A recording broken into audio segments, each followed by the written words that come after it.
Hi friend, আজকে আমরা একটি নতুন টপিক নিয়ে আপনাদের কাছে উপস্থিত হয়েছি। তো আজকের ভিডিওটিতে আমরা দেখাবো যে আপনারা অনলাইনের মাধ্যমে নতুন বাচ্চা যাদের জন্ম হয়েছে তাদের জন্ম সার্টিফিকেট কিভাবে আবেদন করবেন এবং ফ্রি অফ কস্ট আপনি এটা খুব সহজ পদ্ধতিতে আবেদন করে আপনি 15 দিনের মধ্যে আপনি আপনার বাচ্চার জন্ম সার্টিফিকেট বার করে নিতে পারবেন।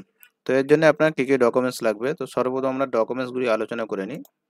তো এর জন্য আপনাকে আপনার যেই জায়গাতে বা যেই স্থানে বা নার্সিংহোমে বা হসপিটালে যেখানে আপনার বাচ্চাটি জন্ম হয়েছে সেই জায়গার পৌরসভা অথবা বিডিও থেকে আপনি ফর্ম 1 কালেক্ট করে নেবেন, অথবা আপনি 1 নাম্বার ফর্ম অনলাইন থেকে ডাউনলোড করে ফিল আপ করে রাখবেন। দ্বিতীয় নাম্বার যে ডকুমেন্টসটি আপনার লাগবে সেটা হলো আপনার যে নার্সিংহোম অথবা যে হসপিটালে আপনার বাচ্চা জন্ম হয়েছে সেই হসপিটালের বার্থ সার্টিফিকেট বা ডিসচার্জ সার্টিফিকেট নয়, বার্থ সার্টিফিকেট আপনাকে বাচ্চার নাম সহ আপনার এই ধরনের একটি সার্টিফিকেট আপনাকে সেই হসপিটাল বা নার্সিংহোম থেকে নিতে হবে। তো এই দুটি ডকুমেন্টস থাকলে আপনি এর সঙ্গে আপনার এই দুটি ডকুমেন্টসের সঙ্গে আপনার বাচ্চার বাবার এবং বাচ্চার মায়ের আধার কার্ডের একটি করে কপি প্রয়োজন হবে। তো এই 4টি ডকুমেন্টস থাকলে আপনি খুব সহজেই আপনার বাচ্চার বাড়িতে বসে জন্ম সার্টিফিকেট আবেদন করে নিতে পারবেন। তো আজকে আমরা জন্ম সার্টিফিকেট আবেদন করার সম্পূর্ণ পদ্ধতি আমরা আজকে স্টেপ বাই স্টেপ দেখব। তো সর্বপ্রথম আমরা গুগল ক্রোম ব্রাউজারে চলে এসেছি এবং এখানে আমরা লিখে সার্চ করব জন্ম বা বার্থ সার্টিফিকেট লিখে সার্চ করব। বার্থ সার্টিফিকেট সার্চ করার পরে আমাদের প্রথম যে অপশানটি আসবে জন্ম মৃত্যু তথ্য, এই অপশানটিতে আমরা ক্লিক করে নেব। এখানে ক্লিক করার পরে আমাদের এই ধরনের একটি ড্যাশবোর্ড চলে আসবে। এখানে আপনি দেখুন সিটিজেন সার্ভিস বলে আপনি একটি অপশন পেয়ে যাবেন। সিটিজেন সার্ভিসে আপনি ক্লিক করার পরে দেখুন এখানে বার্থ বলে একটি অপশন আসবে। তো এখানে আপনি বার্থের বাম দিকে দেখুন আপনার apply for a new registration, এই অপশানটিতে আপনি ক্লিক করে দেবেন। এখানে ক্লিক করার পরে আপনাকে এখানে একটি মোবাইল নাম্বার দিতে হবে যেটা আপনার কাছে রয়েছে বা ভ্যালিড যে একটি মোবাইল নাম্বার আছে সেই মোবাইল নাম্বারটি আপনি এখানে টাইপ করে দেবেন। দেওয়ার পরে গেট ওটিপিতে আপনি ক্লিক করবেন। গেট ওটিপিতে ক্লিক করলে আপনার মোবাইলে একটি এসএমএস পাঠানো হবে। সেই ওটিপিটি আপনাকে এখানে টাইপ করে দিতে হবে। এতে ক্লিক করব।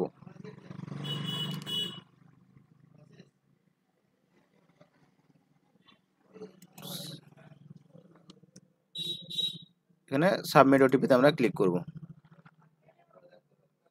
ক্লিক করার পরে দেখুন আপনার এখানে বার্থ রেজিস্ট্রেশনের যে পেজটি আছে সেই পেজটি এখানে ওপেন হয়ে যাবে।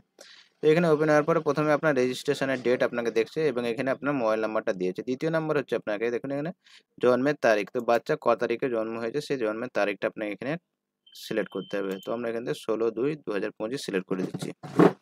আমরা যার জন্ম সার্টিফিকেটে আবেদন করছি তার জন্ম হয়েছে আপনার 16/2/2024। এই ডেটটা আমরা এখান থেকে চুজ করে নিলাম। চুজ করে নেওয়ার পরে এখান থেকে আমাদের জেন্ডার সিলেক্ট করতে হবে। তো আমরা এখানে ফিমেল করে দিচ্ছি। এখানে আপনাকে বাচ্চার নাম সঠিকভাবে টাইপ করতে হবে, সিঙ্গেল সিলেক্ট করে নিতে হবে। এর প্রথম স্টেপ কমপ্লিট হওয়ার পরে এখানে প্লেস অফ বার্থ, জন্মের স্থান, কোন জায়গায় আপনার বাচ্চাটি জন্ম হয়েছে সেই স্থানের সমস্ত ডিটেলস এখানে ফিল আপ করতে হবে। তো আমরা এখানে প্লেস অফ বার্থ জন্মের স্থান করে দিচ্ছি হসপিটাল। রাজ্য আমরা চুজ করব ওয়েস্ট বেঙ্গল।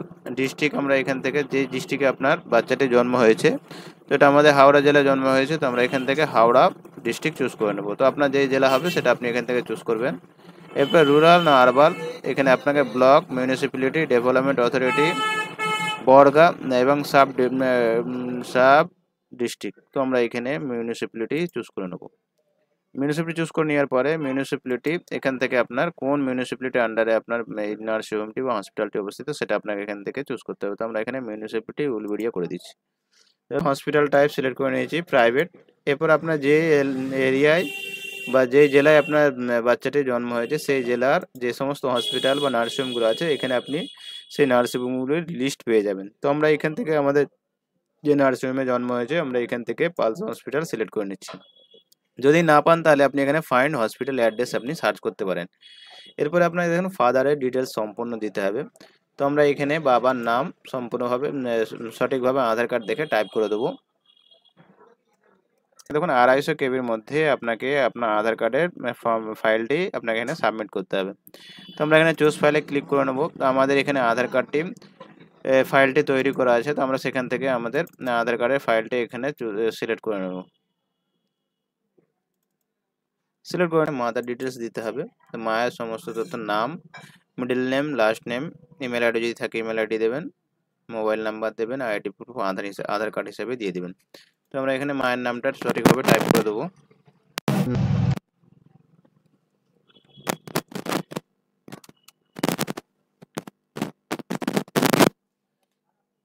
এখানে আমরা মোবাইল নাম্বারটা টাইপ করব। এখানে আধার কার্ড আমরা প্রুফ অফ আইডেন্টিটিতে আধার কার্ড সিলেক্ট করে নেব। দেওয়ার পর এখানে আধার কার্ড নাম্বারটা আমরা বসিয়ে দেবো।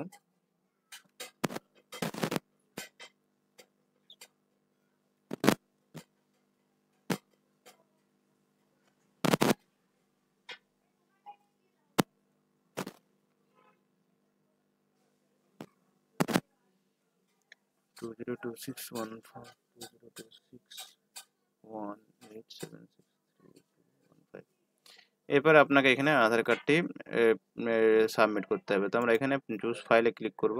ক্লিক করার পর আমরা এখান থেকে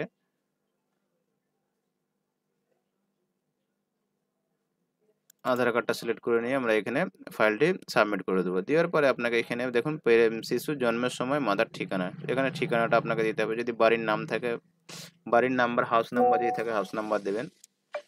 এরপরে স্ট্রিট আছে, রাস্তার নাম। তো এখানে আপনি এরপরে এখানে চলে আসবেন অঞ্চল বা পোস্ট অফিস। তো আমরা এখানে পোস্ট অফিসে ক্লিক করব এবং পোস্ট অফিস যেটা আপনার পোস্ট অফিস আছে সেই পোস্ট অফিসটা এখানে টাইপ করে দিবেন। দেওয়ার পরে পিনকোড আপনাকে এখানে দিতে হবে 72। রাজ্য আপনাকে এখানে চুজ করতে হবে ওয়েস্ট বেঙ্গল। ডিস্ট্রিক্ট আপনার যে ঠিকানা, যে ডিস্ট্রিক্ট আপনি বাসিন্দা সেই ডিস্ট্রিক্টটা আপনি এখানে চুজ করবেন। তো আমরা এখানে পূর্ব মেদিনীপুর জেলা চুজ করে নিয়েছি। রুরাল না আরবান না ব্লক মিউনিসিপ্যালিটি কার আন্ডারে আপনার এই গ্রামটা পড়ছে সেটা আপনি এখানে সিলেক্ট করবেন। তো আমরা এখানে ব্লক সিলেক্ট করে নেব।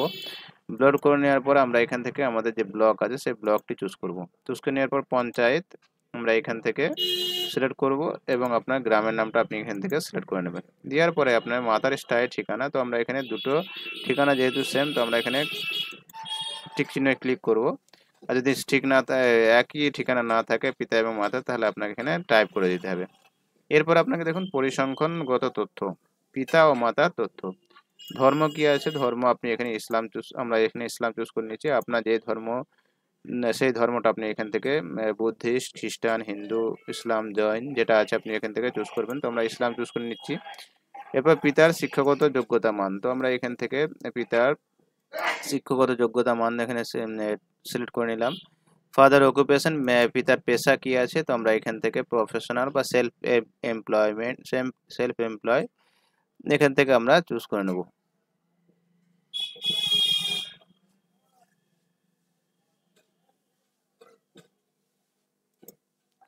এরপর আপনাকে মাতার শিক্ষাগত যোগ্যতা মান আপনাকে এখান থেকে সিলেক্ট করতে হবে।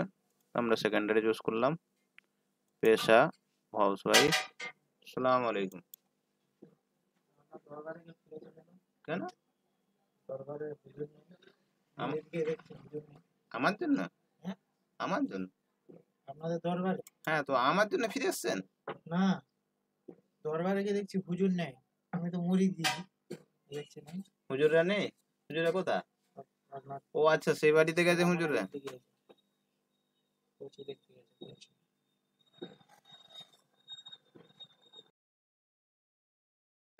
তো আপনি এখানে আধার ইনফরমেশনে প্রথমে আপনাকে দিয়েছে, দেখুন প্রথম বিবাহের সময় মহিলার বয়স কত ছিল সেটা আপনাকে এখানে দিতে হবে।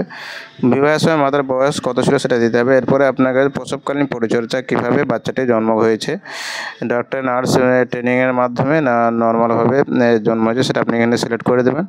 এরপর আপনার এজ অফ জন্মের সময় মায়ের বয়স কত ছিল সেটা আপনাকে এখান থেকে সে টাইপ করে দিতে হবে। এরপর প্রসবের পদ্ধতি কী ধরনের সিজার হয়েছে, নর্মাল হয়েছে সেটা সিলেক্ট করে দেবেন। এরপরে বলে যে এই সন্তান সহ মাতার জীবিত সন্তান কতগুলি আছে সেটা টাইপ করে দেওয়ার পরে এরপর আপনার জন্মের সময় বাচ্চার বয়স ওজন কত ছিল সেটা আপনি টাইপ করে দেবেন। ওজনটা আপনি আপনার ডিসচার্জ সার্টিফিকেটে দেখে নেবেন। দেখে নেওয়ার পরে এরপর আপনার গর্ভের স্থিতিকাল বা সপ্তাহ, কত সপ্তাহের মধ্যে বাচ্চাটি জন্মগ্রহণ করেছে সেটা আপনাকে এখানে দিতে হবে।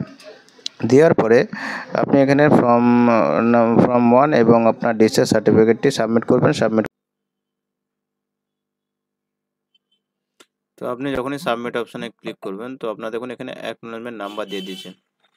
তো এই অ্যাকনলেজমেন্ট নাম্বার দেখে আপনি এই যে বার্থ সার্টিফিকেটে আবেদন করলেন, আপনি এই অ্যাকনলেজমেন্টের মাধ্যমে আপনি বার্থ সার্টিফিকেট ডাউনলোড করে নিতে পারবেন। তো আশা করি আমরা এইভাবে আপনারা খুব সহজ পদ্ধতিতে বাড়িতে বসে বাচ্চার জন্ম সার্টিফিকেট আবেদন করতে পারবেন এবং যে সমস্ত ডকুমেন্টসের আমরা আলোচনা করেছি সে সমস্ত ভ্যালিড ডকুমেন্টস আপনার কাছে থাকলে আপনি খুব সহজে 1 সপ্তাহ বা 15 দিনের মধ্যে আপনার এই বার্থ সার্টিফিকেট বার করে নিতে পারবেন। তো আশা করি আমরা সম্পূর্ণ তথ্য দিয়ে সাহায্য করতে পেরেছি। যদি ভিডিওটি আমাদের ভালো লাগে তাহলে ভিডিওটি লাইক করবেন, চ্যানেলে নতুন হয়ে থাকলে চ্যানেলটি সাবস্ক্রাইব করবেন।